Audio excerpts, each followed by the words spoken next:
Hello everyone, welcome back to another episode of Parts Talk. Thank you for joining me. I appreciate each and every one of you. Today we will dissect this situation, explore the reasons behind it, and understand the looming consequences. This crisis has far-reaching implications for the economy, the job market, and even the lending standards. Now, let's begin by discussing the soaring cost of new vehicles. It's no secret that buying a car in the United States has become increasingly challenging. The average price of a new vehicle has reached an astounding $48,000. Many Americans have found themselves paying for cars that are worth far less than their loan amounts. The gap between what they owe and what the car is worth has left borrowers in a dire financial situation. The consequences of these overpriced vehicles are showing in the delinquency rates of car payments. Now, borrowers are falling behind on their car payments at a rate not seen since the 1990s. Now, as a result, many Americans are questioning why they should continue paying for a car that have depreciated significantly in value. More and more people are considering returning their cars to lenders to escape the financial burden. The average American's car loan is a staggering 125% of the car's value. Now, this means they roll the taxes, tags, and fees into the loan, resulting in an enormous car payment. To better understand the current crisis, let's compare to the situation in 2008 during the Great Financial Crisis. Back then, used cars prices averaged $7,998, and a new car was selling for around $23,451. Fast forward today, and the average price for a new car has more than doubled, while wages have not kept pace.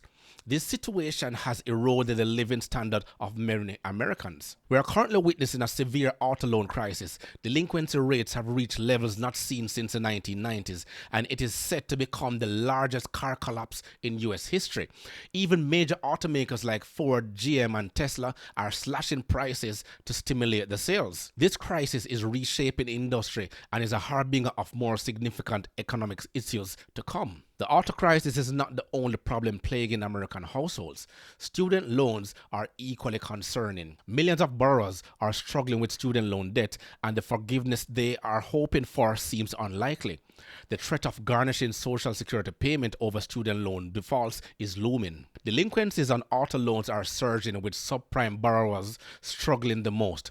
Borrowers at least 60 days delinquent on their auto loans have reached a record 6.11%, surpassing previous financial crises. These high delinquency rates are often an early warning sign of economic trouble.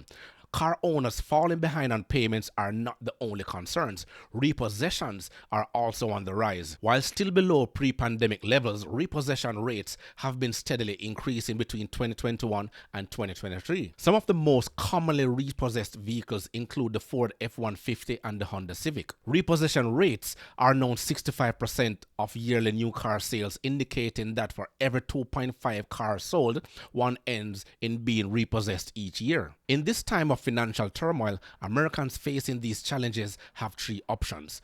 Make more money, 1, give the car back, 2, or cut expenses. However, each of these choices presents its own set of difficulties in the current economic climate. As car payments become increasingly burdensome, the consequences will be felt throughout the economy, impacting markets, real estate, and lending standards. It's a crisis that requires careful consideration, and it's essential for individuals to take proactive steps to manage their finances. In other words, do not try to keep up with the Joneses and try to live below your means. Let me hear your comments below.